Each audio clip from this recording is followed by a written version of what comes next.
And didn't it turn out great? If you're gonna do something big, or do it really big and excessive, so I went ahead and did that. What's up, everybody? My name's Alan, and welcome back to We Should Grill. Look, I've had a Green Mountain Grill Jim Bowie smoker for about 5 years now. If you're already subscribed to the channel, you know that I made my famous baby back ribs. We'll have a link to that video right up here for you to take a look at. If you're not subscribed, go ahead and click down below and get subscribed. Subscribing just helps us and supports us and allows us to make a bigger and better channel for you and bring more content for you to enjoy. I'm really used to the Green Mountain smoker. In fact, it's been great, and I've cooked so many things on it that turned out great. So I was pretty hesitant, but you know what? In the spirit of making a better channel and better content for you and better food for us, we went ahead and got a Recteq 1400 Flagship XL. I'll tell you, what this video is gonna be is our first impressions and how we kind of got used to it, and some tricks on to learn your hot spots so you can make your cooking experience better, make your food better. What it's not gonna be is a how to put it together video. We're not gonna show you how to assemble it.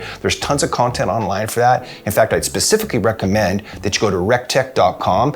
They've got a great about 7-8 minute video. It's the one that we used to put ours together, and it's fantastic. Only took us about 45 minutes to put it together, so it's really not hard to do. The only thing that we actually changed during the assembly is we did upgrade the wheels on the Recteq. Look, the ones that came with it look great. It's just that we had a kind of specific need for some different wheels because our backyard, our back patio is made with cobblestone pavers. Some of the other grills we've already owned have a little bit trouble getting over the bumps. So we looked online, did some different forums, and did some research, and we discovered that getting some bigger wheels is obviously gonna make a difference. And I tell you what, we got these off of Amazon. I wanna say they were like 50 bucks, but as you can see, they're quite a bit bigger than the ones that come stock. And the other added benefit is all 4 wheels that you get from the Amazon order, they spin, so they rotate, whereas only the front 2 wheels on the Recteq spin and rotate. So that gives you more mobility, a little bit more maneuverability. So we're gonna go ahead and install those and just get us an upgrade. Look, if that's something that you think you would wanna do, we're gonna put links down below to all the items that we got. We don't want to think that we're trying to sell you stuff. I know I certainly don't like to be sold. It's something that I think that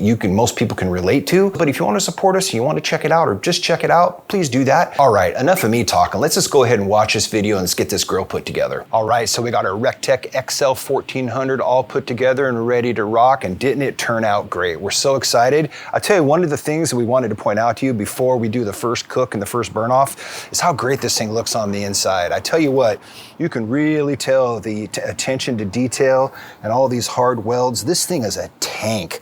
I tell you what, I know this is gonna last probably through our lifetime, but probably someone else's lifetime. It's just amazing. They really did a lot of detail. And I tell you what, when we were putting it together, there's some sharp edges on this too. I'll give them that. I made a little donation to the Recteq Red Cross Blood Donation Foundation. So some of the other things that we wanted to show you about this is this little smokestack edition we got here, okay? We went to Pimp My Grill, which we'll put a link in the description below to this and all the kind of cool stuff that they sell. But we got this one in particular because it extends the smokestack and it allows you to turn it at different directions. So for the smoke that's leaving the smoker, depending upon where you want to put it, the way the wind's blowing, like for instance today, the wind's blowing this way, so we got to point in this way. And if we have it under the outdoor patio cover, which it will be most of the time, we're going to want to direct that smoke out. So we're super excited about that as well. Let's come over here. And before we go to this first burn, I want to show you the control panel. This is a I'm going to go ahead and turn it on right now. See that? Comes right on at 350. Okay, this very, very high-end knob. I know that sounds kind of silly to say a high-end knob, but I've seen on a lot of different smokers and grills that can be like plastic and not very sturdy. This one's very sturdy and smooth, which I really like, and it allows you to change the temperature. Just very, very easy, so you got it right. So we're gonna take this up to 400. The instructions tell you your first initial burn off is gonna be at 400 degrees. And I tell you what, this was pretty easy to assemble. I mean, it looks a little bit daunting when you take a look at it, but it's really not. What we'll do is we're gonna get this thing rolling, we're gonna get it up to temp, and we're gonna let it burn off at 400 degrees for 1 hour, which is what the instructions say to do. Follow the instructions, folks. How you set it up and put the pellets in the first time is very important as well. Can't stress that enough. We're gonna let this run. We're gonna let it cool off, and then we'll be back to see you probably tomorrow. We got some other stuff planned with the family this evening, so look forward to seeing you then. All right, guys, so we got that initial burn off done. Like they said, 400 degrees for about an hour. I went about an hour and 20 minutes just to be on the safe side. You're trying to get rid of all that residue and whatnot that comes when it's first shipped. So that's all done. So we've actually moved it over here into its permanent home for the most part. Underneath the hood here, it's just a great spot for it. And again, pointing out the Pimp My Grill smokestack extension that we bought. This is really the reason why we bought it. We want the smoke to go out and go out from underneath the overhang. The prevailing wind here comes this direction, so I think that's gonna help as well, but we really think that's gonna be a great add-on.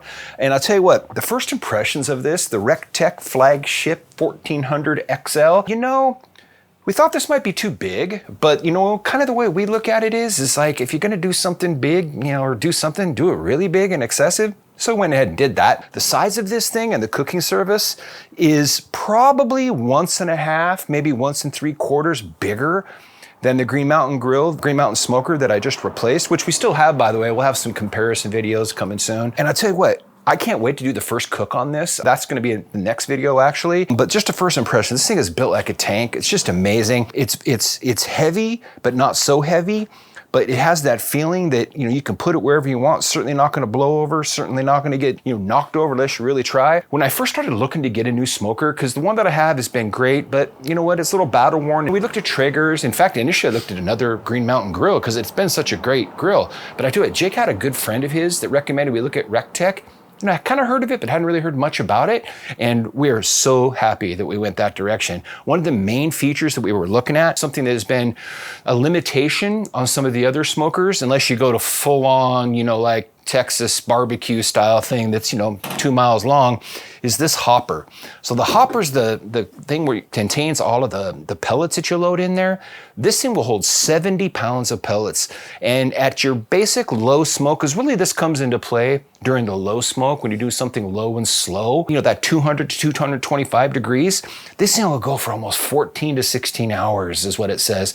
So that way you can turn it on, go to bed, and know that you're not gonna run out of pellets. It has a wireless connection so that it'll actually warn you and set off an alarm for some reason if you forgot to load pellets into it. The other thing it does, it tracks the temperature of where the smoker is as it's heating up, if it's maintaining its temperature. It comes with probes. We're actually gonna invest in some wireless probes, which I think will be better, but it came with some wired probes that will also tell you the internal temperature of what you're cooking in the event that you know, you're gonna be gone for a couple hours, but you wanna monitor the heat to make sure that you're good to go. That's another great feature of this that we're just really happy about.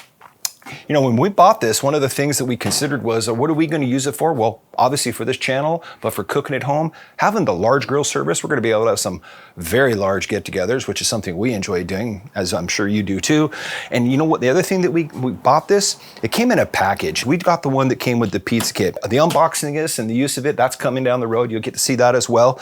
But this package actually came with over 100 pounds of pellets, hickory, cherry, mesquite, apple, you know, depending upon what you're smoking. And that's another thing that I'm, you know, starting to learn more about is what pellets to use depending upon what protein that you're cooking. I've always just used kind of like all-purpose pellets, which is fine, but I'm looking forward to like really something when you get like a brisket or something, you want to use a particular kind to get that flavor that you're looking for. But also came with some little side stuff, came with a bunch of spices and sauces, which aren't out here. Came with a nice little brush. Can always use a new brush. Came with a bunch of nitrile gloves and heat gloves so you can handle stuff. Came with a cooking mat.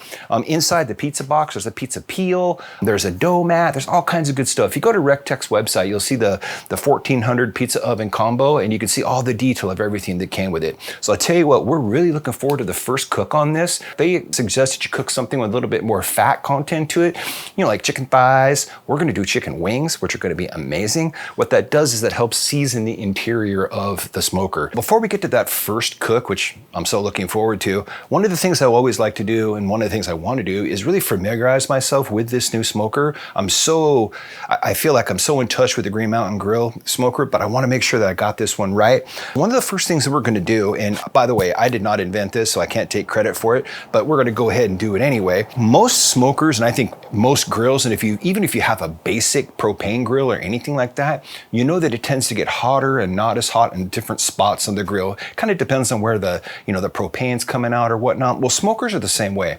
I know my Green Mountain Grill had hot spots and not so hot spots. I got so used to that, I just knew where they were. And where that comes into play is if you're cooking something low and slow, like a brisket or ribs or, you know, even a pork belly or whatnot, you want to rotate those around so they're on the hot spot longer and the cooler spot longer so that they cook evenly, okay? Or even if it's just one piece of meat, you want to rotate it around so it does cook evenly. So this is a great trick that we've used on every one of our cooking devices. We did it on the Blackstone, we did it on the Weber propane grill. It's just a great way to go. So we're gonna get the grill fired up. up. We're gonna bring it up to 350 degrees. And once it's up to temperature, we're gonna go in, we're gonna come back out with some white bread. And we're gonna lay that white bread across here. And the whole idea is when you lay it on here, and then when it's done cooking for about 5 minutes, maybe 7 minutes or so, and then you come out and you turn them all over, you're gonna see the pattern of way they cooked and way they toasted. And it's gonna give you a good idea of where the heat spot and where the different spots on top of your smoker are. So anyway, we'll get this up to temp, get that fired up right now, go in and get the bread, and we'll be right back. Boy, I just absolutely love that. The remote wireless monitor of the smoker. As you can see, it's gonna tell you what your target temperature is. It's gonna watch it and keep track of it and let you know when it's up to temp. All right, so the grill's all up to temperature. I love it. We were inside and the app notified me when it reached the 350 mark, which is just a great little feature. So I've got the bread here, and look, just get the cheapest white bread you can possibly find. Honestly, we're not gonna eat it. Probably a little bit too early or too late rather than a day for toast. We might give some to the dog, maybe this little special treat. So all we're really gonna do here, pretty straightforward, is we're just gonna lay bread all across the entire cooking surface, and then we're gonna let it sit, close it for about 5, maybe 7 minutes, come back out and take a look, see how they toasted, and that'll give us a good idea of how the heat dispersion is on the top of this grill. All right, so I laid these out, but I'm gonna tighten them up a little bit so I can get a better feel for how close they need to get heated together. But I tell you what I am gonna do, I'm gonna go grab some tongs real quick, because this baby's hot and I don't wanna burn my hand.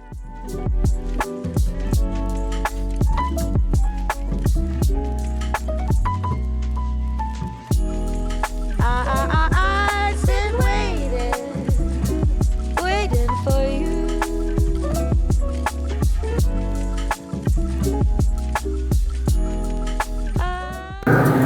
All right, guys, so we're gonna take a look at what the results are. And it kind of turned out the way I anticipated. If you look here, I took a few of the pieces actually off along this edge because I wanted to illustrate something. As you can see, these pieces are very, very charred because they're very close to this edge.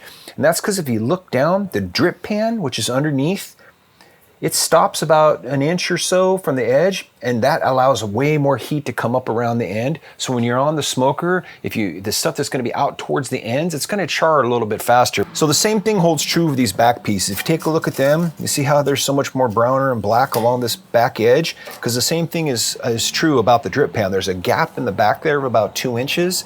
So the smoke and the heat rises from the back and then from the front on over the drip pan. So be conscious of that when you're grilling. I think most of them are gonna be like that. But I tell you what, I am super impressed about something so far that I've looked at this. As you can see across the middle here, towards the ends, it's warmer, okay, a little darker as it goes down, but it is super even across the middle here. And that's the part that to me is very encouraging because there's not a huge difference. My Green Mountain Grill had a pretty distinct difference from one side to the other. In fact, it was pretty dramatic. So I had to really watch and rotate the meats and stuff around. This one's gonna be, it's just so much better, it seems like, you know. And now again, as you get towards the right side of the grill, same thing with these edges, because these are out towards the front where the gap is. But these ones in the middle, they're a little bit darker.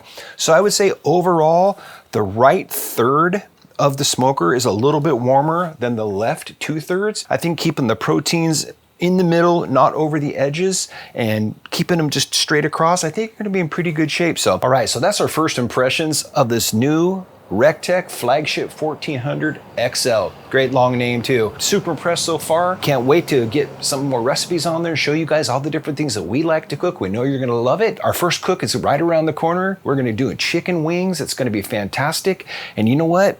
We know that we should grill, so should you.